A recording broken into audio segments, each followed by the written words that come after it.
In the ever-changing landscape of global economics, a new powerhouse is emerging. The Association of Southeast Asian Nations, or ASEAN, is showing signs of significant growth and resilience, with the potential to surpass Europe in the near future.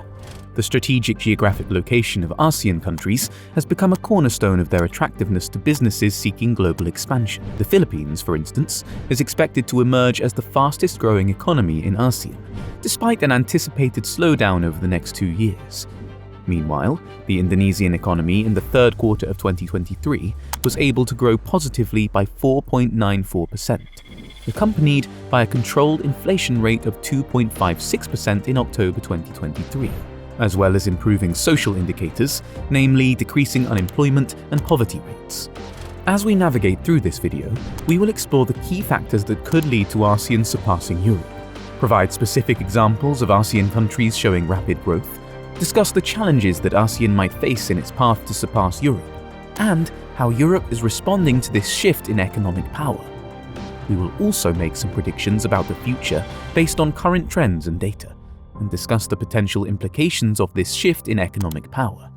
So, stay tuned as we embark on this journey to understand the dynamics of this economic shift and what it means for the world. Your perspective on global economics is about to be challenged. ASEAN was established by the governments of Indonesia, Malaysia, the Philippines, Singapore, and Thailand in 1967 to accelerate economic growth, social progress, and cultural development, and to promote peace and security in Southeast Asia.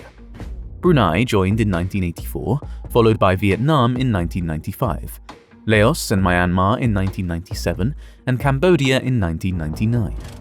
The ASEAN region has a population of more than 600 million and covers a total area of 4.5 million square kilometers. The strategic geographic location of ASEAN countries has become a cornerstone of their attractiveness to businesses seeking global expansion. On the other hand, Europe's economic history is marked by its successful dealing with the challenges of the pandemic and the energy price shock triggered by Russia's war in Ukraine. However, Europe faces the difficult task of restoring price stability while securing strong and green growth over the longer term. The lingering effects of last year's energy price shocks and tighter policies are also contributing to a growth slowdown this year. Countries with larger manufacturing or energy-intensive sectors are slowing more than those that depend on services and tourism. Overall, the growth forecast for Europe is for a soft landing, with inflation declining gradually. Growth in the region overall is expected to slow to 1.3% in 2023 from 2.7% last year, and improve to 1.5% in 2024. Within advanced European economies, service-oriented economies will recover faster than those with relatively larger manufacturing sectors, which face low external demand and are more exposed to high energy prices. The current economic status of both ASEAN and Europe is a fascinating study in contrast. The ASEAN region, currently the fifth largest economy in the world with a combined GDP of more than $3.6 trillion in 2022, is poised to become the fourth largest economy by 2030. The growth of the ASEAN's 6 economies, Indonesia, Malaysia, the Philippines, Singapore, Thailand, and Vietnam, is expected to moderate to 4.4% in 2023 from a projected 5.6% in 2022. These figures put regional economic growth some way above the global average. The region is expected to grow at a faster pace of 4.6% in 2023, despite the challenging global environment. The improvement will be mainly driven by the economic recovery in the +3 economies, especially China. On the other hand, Europe's economic outlook for 2023 is not as optimistic. The European Central Bank's head, Christine Lagarde, stated that Europe's inflation rate is still way too high, and she is determined to stay the course on interest rates. On growth, she said 2023 is not expected to be a brilliant year, but it is a lot better than what we had feared. The key factors that could lead to ASEAN surpassing Europe are numerous and multifaceted. One of the most significant is the strategic geographic location of ASEAN countries, which has become a cornerstone of their attractiveness to businesses seeking global expansion. This is coupled with a revival in the region driven by several factors, including rising investment from outside the region, growth in manufacturing, increasing strategic importance in global supply chains, and growing investment in infrastructure, including the digital economy. Another key factor is the coordinated pandemic response efforts, along with the implementation of the Regional Comprehensive Economic Partnership and digital transformation, which are expected to drive inclusive growth and development in the region. Public-private cooperation is also seen as key to ASEAN's sustainable, resilient, and green future. ASEAN is also expected to focus on 4 key areas in 2023: the Myanmar crisis, sustainable growth, Timor-Leste's admission into ASEAN as a full member, and implementing the ASEAN Outlook on the Indo-Pacific. These areas of focus highlight the region's commitment to addressing both internal and external challenges, and its determination to continue on its path of growth and development. However, it's important to note that these factors do not exist in isolation. They are part of a complex interplay of economic, political, and social dynamics that are shaping the future of the ASEAN region. As we delve deeper into this topic, we will explore how these factors are contributing to ASEAN's potential to surpass Europe in the near future. Let's take a closer look at some specific examples of ASEAN countries that are showing rapid growth. As I already said, the Philippines, for example, is expected to emerge as the fastest-growing economy in ASEAN, despite an anticipated slowdown over the next 2 years. Meanwhile, the Indonesian economy in the third quarter of 2023 was able to grow positively by 4.94%, accompanied by a controlled inflation rate of 2.56% in October 2023, as well as improving social indicators, namely decreasing unemployment and poverty rates.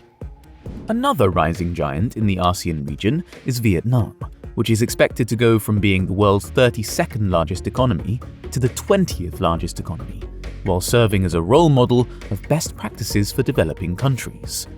This growth is driven by a combination of factors, including its strategic location, competitive labor costs, and a skilled workforce.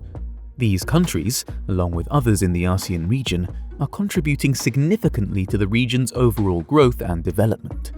Their success stories provide valuable insights into the strategies and policies that are driving ASEAN's potential to surpass Europe in the near future. While the ASEAN region shows promising signs of growth, it's important to acknowledge the challenges that could potentially hinder its progress.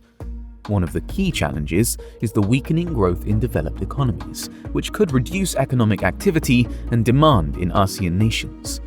Many Southeast Asian central banks have raised policy rates in response to rising global interest rates, capital outflows, currency depreciation, and accelerating inflation with higher global food and energy prices. Another significant challenge is the crisis in Myanmar. 2 years after the military coup in Myanmar, it is becoming clear that ASEAN has failed to make any headway on the issue. This has been noted by the Foreign Minister of Indonesia, who stated that, regardless of the efforts by the previous chair and all ASEAN member states, there is no significant progress in the implementation of the 5-point consensus by the Myanmar military. Because international actors have deferred to ASEAN to secure stability in Myanmar, the absence of any progress is a significant blow to ASEAN's legitimacy. ASEAN is also constrained by other key challenges, including corruption, demographic changes, uneven social development, disparities in economic development and technology adoption, environmental degradation, and other issues related to politics and the rise of authoritarianism. Across the region, authorities will need to take policy steps to ensure that supply disruptions and the wide-ranging effects of El Niño do not raise food security challenges. These challenges present significant obstacles to ASEAN's growth. However, they also provide opportunities for the region to demonstrate its resilience and adaptability. Europe's response to the growth of ASEAN has been a mix of optimism and caution. On one hand, Europe-ASEAN relations have improved significantly over the past 45 years. Relations were elevated to a strategic partnership in late 2020, and bilateral trade in goods increased by nearly 14% in 2021. Policymakers in both regions are expected to keep up the upbeat tempo in relations, both in terms of content and high-level meetings. Many within Brussels are optimistic that Indonesia, which takes over the annually rotating chair of the ASEAN bloc next year, will be a reliable partner. It will be the first democracy to lead the bloc for several years, and Indonesian President Joko Widodo has moved to improve his country's relations with the West since entering office in 2014. On the other hand, a raft of disagreements, from the Ukraine conflict to trade protectionism, could make next year a challenging one for both sides. Many within the EU feel that Southeast Asian countries need to be more vocal about the war, and this will remain a feature of diplomacy in 2023, especially as European officials draw parallels to the national sovereignty threat posed by China to several Southeast Asian countries who contest territory with Beijing in the South China Sea. The EU and ASEAN have also welcomed the growing engagement between ASEAN and the EU on a broad range of security and defense-related issues. This includes the EU's active engagement as co-chair of the thematic workstream on counter-terrorism and transnational crime for the period of 2020 to 2022, extended until 2023 within the ASEAN Regional Forum. The potential implications of ASEAN surpassing Europe are far-reaching and multifaceted. On the economic front, this shift could lead to a redistribution of global economic power, with ASEAN becoming a more influential player in international trade and finance. This could lead to increased investment in the region, creating jobs and boosting economic growth. However, it could also lead to increased competition for resources and markets, potentially leading to trade disputes and economic instability. On the political front, ASEAN's rise could alter the balance of power in international relations. ASEAN countries could have a greater say in global affairs, influencing international policies and norms. This could lead to a shift in global alliances and partnerships, with countries around the world seeking to strengthen their ties with ASEAN. On the social front, the rise of ASEAN could lead to increased cultural exchange and influence. ASEAN's diverse cultures and traditions could gain more global recognition and appreciation. How other countries react, and how global economic and political trends evolve.